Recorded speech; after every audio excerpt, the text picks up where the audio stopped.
Debenture वाले chapter का last topic, जहां हम डिस्काउंट और डिबेंचर के लॉस को राइट ऑफ करते हैं। राइट ऑफ की जो एंट्री है आपको at the end of the year pass करनी पड़ती है, यानी 31 मार्च को हम राइट ऑफ की एंट्री पास करते हैं जो भी लॉस हमें डिबेंचर्स को इशू करते टाइम हुआ है। डिबेंचर को जब भी हम इशू करते हैं डिस्काउंट पर, अगर आपने केवल डिस्काउंट पर इशू किया तो आपको केवल डिस्काउंट राइट ऑफ करना है। अगर क्वेश्चन में डिस्काउंट पर इशू किया गया है और रिडम्पशन प्रीमियम पर है तो डिस्काउंट और लॉस वाली एंट्री को हम ऐड कर देते हैं, तो टोटल अमाउंट ऑफ लॉस होता है उसको राइट ऑफ करते हैं हम। राइट ऑफ की एक एंट्री होती है और वो आपको कब पास करनी है? Eight the end of the year. जब भी हम लॉस या डिस्काउंट को राइट ऑफ करते हैं तो उस वाले उतने अमाउंट को हम कहां से यूज करेंगे, इसका एक सीक्वेंस है। इस एंट्री में मैंने 3 अकाउंट डेबिट किए हुए हैं, सिक्योरिटी प्रीमियम रिजर्व, उसके बाद कैपिटल रिजर्व, उसके बाद statement of profit and loss.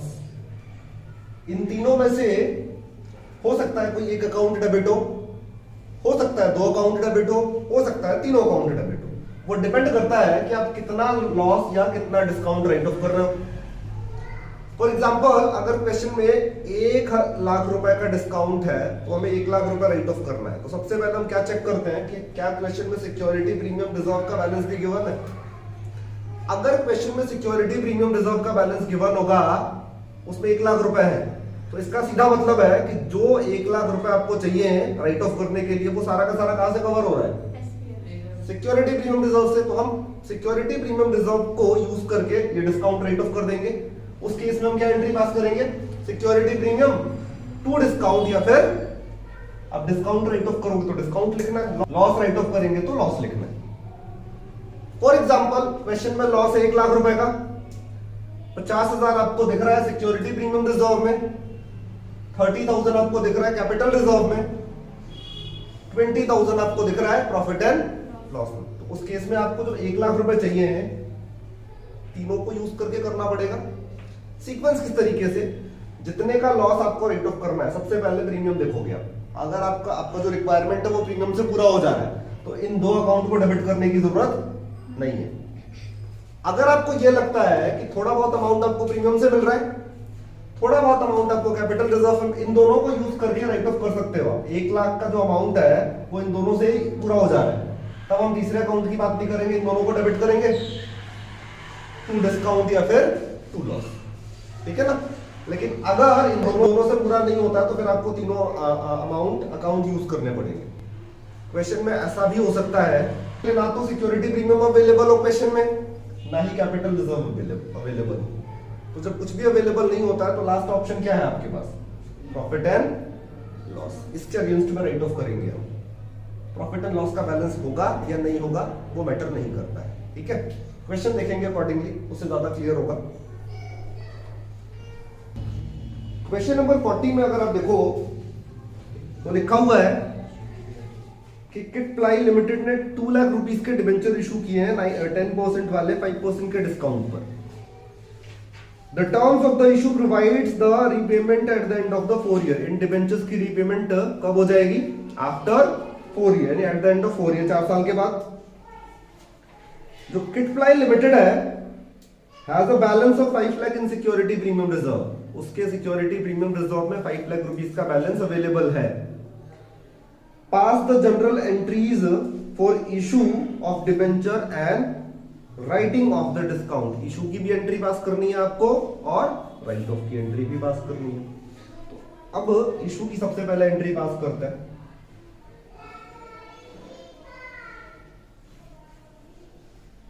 पहली एंट्री हो जाएगी bank account debit to debenture application and allotment account.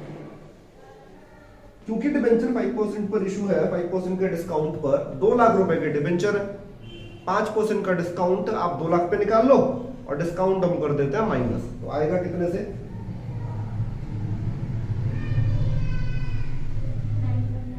1,90,000 से। Second entry debenture application and allotment discount on issue of debenture to 10% debenture, 1,90,000, 10,000 and 2 lakh. ये issue की entry हो गई। अगर date given होता क्वेश्चन में तो ये वाली एंट्री हम 1 अप्रैल को पास करते, जिस दिन डिबेंचर इशू होता है। इशू की एंट्री आपने 1 अप्रैल को पास कर दी। उसके बाद आपको राइट ऑफ की एंट्री पास करनी है, तो राइट ऑफ की एंट्री हम at the end of the year pass करते हैं। तो हम थर्ड वाली एंट्री है ना सीरियल वाइज पास कर देंगे। अब देखो डिस्काउंट में अमाउंट कितना है, ओनली 10,000, यानी आपको 10,000 की जरूरत है। अब उस 10,000 के लिए सबसे पहले आप चेक करते हो सिक्योरिटी प्रीमियम रिजर्व। क्या क्वेश्चन में सिक्योरिटी प्रीमियम रिजर्व अवेलेबल है? कितना बैलेंस अवेलेबल है? 5 लाख। आपको जरूरत कितने की है? तो हमारी जरूरत तो पूरी हो रही है ना सिक्योरिटी प्रीमियम से। तो सिक्योरिटी प्रीमियम का अमाउंट यूज करके हम राइट ऑफ कर सकते हैं डिस्काउंट को। तो हम क्या करेंगे, इन तीनों अकाउंट को लिखने की जरूरत नहीं है, ओनली एंट्री पास करेंगे security premium reserve debit to discount on issue of debenture. 10,000 आपने राइट ऑफ कर दिया, बस ये एंट्री पास करनी है आपको। ठीक है, आया समझ?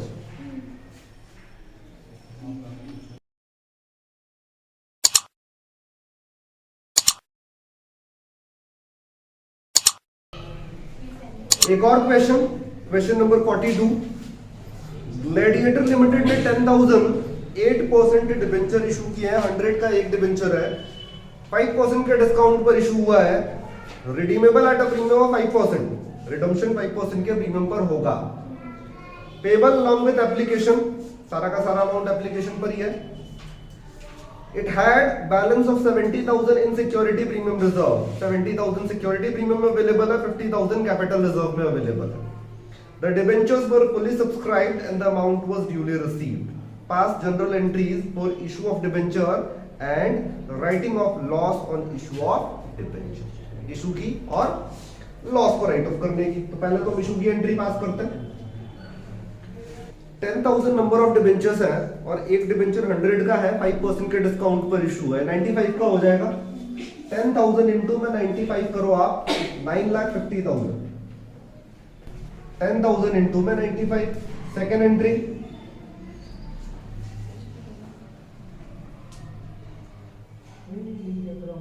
Debenture application and allotment.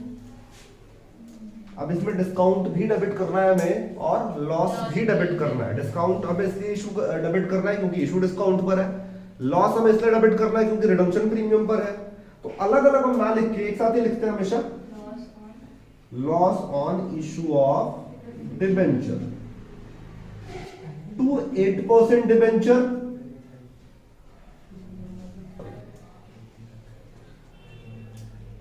To premium on redemption of debenture, है ना। जब भी रिडम्पशन प्रीमियम पर होता है तो 2 करके ये भी लिखता है, रिडम्पशन ऑफ डिबेंचर।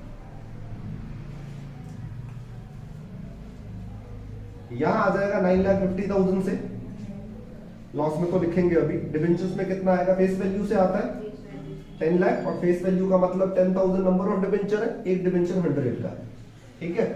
प्रीमियम में कितने से आता है, जितने पे रिडम्पशन होता है प्रीमियम में, यानी 5 से आएगा, है ना। तो 2 तरीके से हो सकता है, या तो आप सीधा 10 लाख का 5% निकाल के लिख दो, वही आएगा अमाउंट, या फिर 10,000 नंबर ऑफ डिबेंचर 5 रुपीज से मल्टीप्लाई करो, वही आएगा। लॉस में कैसे लिखेंगे, लॉस में हमने डिस्काउंट और लॉस दोनों का अमाउंट ऐड कर रखा है। डिस्काउंट कितना है 5%, लॉस कितना है 5%, तो 10%। सीधा 1 लाख से डेबिट करेंगे, ठीक है ना। तो ये 2 एंट्री तो हमने इशू की पास कर ली। अब हमें क्या करना है, राइट ऑफ करना है इस लॉस को। लॉस कितना है 1 लाख। अब इस 1 लाख को लॉस 1 लाख के लॉस को जब राइट ऑफ करेंगे तो सबसे पहले हमें क्या देखना है, सिक्योरिटी प्रीमियम में कितना बैलेंस अवेलेबल है 70,000। हमें जरूरत 1 लाख की है, बट अवेलेबल कितना है इसमें 70,000।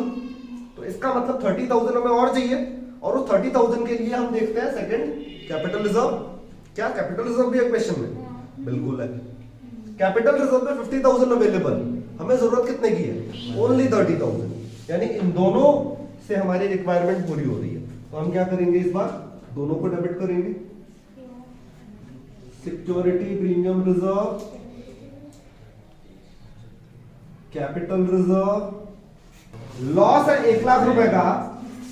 सबसे पहले सिक्योरिटी प्रीमियम का पूरा अमाउंट यूज किया हमने 70,000, 30,000 और चाहिए था हमें, वो हमने कैपिटल रिजर्व से यूज कर लिया। ठीक है, ये हमारी एंट्री हो जाती है कंप्लीट। अब कुछ क्वेश्चंस में ऐसा भी होता है, वो आपसे loss on issue of debenture account prepare करने के लिए बोल देता है। छोटा सा ये अकाउंट प्रिपेयर होगा, बट एक बार देख लेते हैं, इसमें तो बोला नहीं है वैसे, बट इन केस अगर वो बोल देता है तो loss on issue of debenture account आप कैसे करोगे प्रिपेयर? नॉर्मल लेजर अकाउंट होगा प्रिपेयर।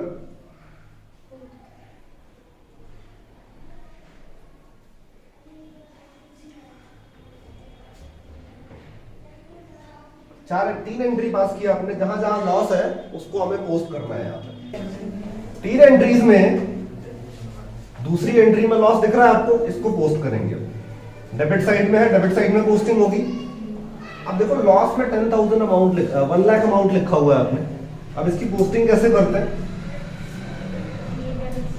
इस 1 लाख में ना 50,000 तो प्रीमियम में है, इस 1 लाख का 50,000 तो प्रीमियम में है और 50,000 डिबेंचर में भी है, क्योंकि इसमें डिस्काउंट भी तो क्लब है। तो इसको हम लिखेंगे किस तरीके से? हम लिखेंगे 8% डिबेंचर टू 8% डिबेंचर करके 50,000 और 2 प्रीमियम और रिडम्पशन ऑफ डिबेंचर करके 50,000। ठीक है, ये एंट्री पोस्ट हो गई। अब इस एंट्री की बात करते हैं। इस एंट्री में लॉस आपने क्रेडिट कर रखा है, यानी पोस्टिंग क्रेडिट साइड में करेंगे। बाय सिक्योरिटी प्रीमियम रिजर्व 70,000 और फिर बाय कैपिटल रिजर्व 30,000। ठीक है, ये आपका इक्वल हो जाएगा। अगर वो अकाउंट भी प्रिपेयर करने के लिए बोलता है तो इस तरीके से कर लेंगे हम नॉर्मल पोस्टिंग। ठीक है,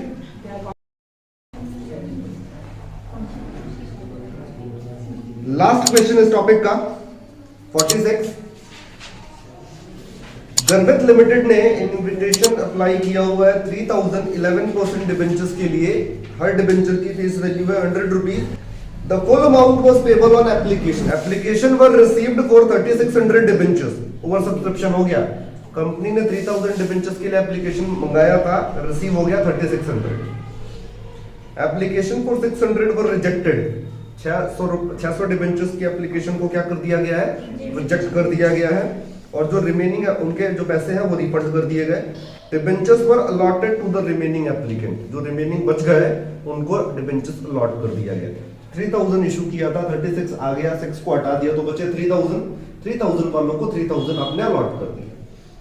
ओवर सब्सक्रिप्शन के केस में ना आपको ओवर सब्सक्रिप्शन का टेबल करना पड़ता है प्रिपेयर, लेकिन जब रिमेनिंग डिबेंचर्स जो एक्सेस डिबेंचर्स की एप्लीकेशन आई है अगर वो डायरेक्टली रिजेक्ट हो रही है तो उस केस में आपको ये करने की जरूरत नहीं है, क्योंकि आपको पता है कि आपको कितना पैसा वापस करना है। कुछ इस प्रकार का ओवर सब्सक्रिप्शन टेबल हम करते हैं prepare. Applied, allotted, application money, debenture, allotment, calls and bank. Applied में हम लिखते हैं कि लोगों ने हमसे कितने डिबेंचर्स के लिए अप्लाई किया था। अलॉटेड में लिखते हैं हमने उनको कितना अलॉट किया। क्लियरली लिखा हुआ है 600 वालों को रिजेक्ट कर दिया आपने, तो 3,000 वालों को हमने 3,000 दे दिया होगा डिबेंचर। इस टेबल में हमेशा हम डिबेंचर्स को या शेयर्स को एप्लीकेशन मनी से मल्टीप्लाई करते हैं। फर्स्ट कॉलम को मल्टीप्लाई करेंगे, थर्ड में लिखेंगे, और एप्लीकेशन मनी कितना है इसमें? सारा का सारा एप्लीकेशन पर ही आ रहा है। 6% के डिस्काउंट पर इशू हुआ है, यानी 94। 94 से अगर हम मल्टीप्लाई करें इसको तो पता नहीं कितना है, 56,400। ठीक है, इन दोनों को 94 से किया हमने, यहां लिख दिया। जिन्होंने 600 डिबेंचर्स मांगे थे आपसे, उन्होंने 94 के हिसाब से आपके पास इतना पैसा भेज दिया था। एप्लीकेशन में आपके पास एडवांस आ जाता है, आपने इनको डिबेंचर्स दिए नहीं, तो सारा का सारा पैसा हम क्या करेंगे? रिफंड करेंगे और सीधा बैंक में आएगा। जिन्होंने 3000 डिबेंचर मांगा था आपसे, 94 के हिसाब से इतना अमाउंट भेज दिया, आपने उनको 3000 ही दिया है। अब फिर से वही, फर्स्ट को एप्लीकेशन से मल्टीप्लाई किया, थर्ड में लिखा, सेकंड को फिर से एप्लीकेशन से मल्टीप्लाई करेंगे और फोर्थ में लिखेंगे। तो यहां तो कुछ है ही नहीं, यहां कुछ नहीं आएगा। यहां कितना आ गया? 2,82,000। ठीक है, तो जरा भी कंफ्यूजन होता है तो इट्स बेटर कि आप कर ही लो प्रिपेयर। फर्स्ट एंट्री हम पास करेंगे इसमें, bank account debit to debenture application and allotment. दो तरीके से अमाउंट लिख सकते हैं हम, या तो एप्लीकेशन वाले कॉलम का टोटल 338,400, या फिर आप ये कर सकते थे, एप्लीकेशन टोटल 36 के लिए आया आपके पास, 94 के हिसाब से आप यहाँ पे मल्टीप्लाई करके लिख दो।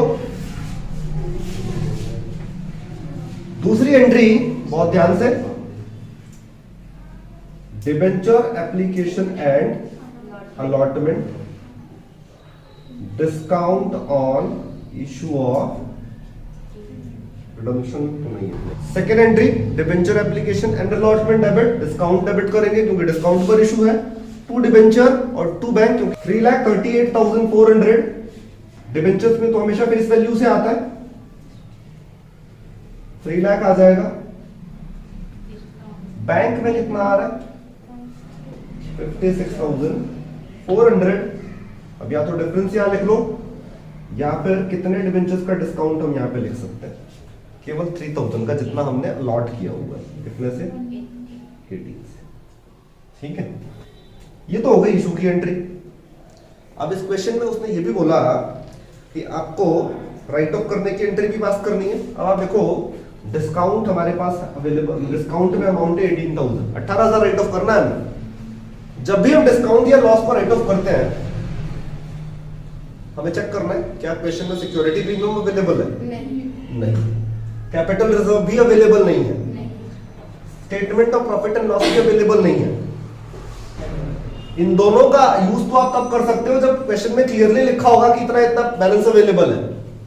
Statement of profit and loss के लिए नहीं लिखता कभी। इसका सीधा मतलब है कि अगर ये दोनों अवेलेबल नहीं है तो आपको किसके अगेंस्ट राइट ऑफ करना है? प्रॉफिट एंड लॉस के अगेंस्ट। कितना ही अमाउंट हो, हम उसके अगेंस्ट में क्या कर देंगे? राइट ऑफ, है ना। तो हम यहां पे एंट्री पास करेंगे, स्टेटमेंट ऑफ प्रॉफिट और loss to discount on issue of debenture 18,000। ठीक है, प्रॉफिट एंड लॉस के लिए कभी लिखेगा नहीं, वो आपको लिख देता है तो बहुत अच्छी बात है, नहीं तो आपको ज्यूम करना है कि सारा का सारा इसी के अगेंस्ट राइट ऑफ कर देंगे। ठीक है जी, ये हो गया आपका डिस्काउंट या लॉस को राइट ऑफ करने का टॉपिक।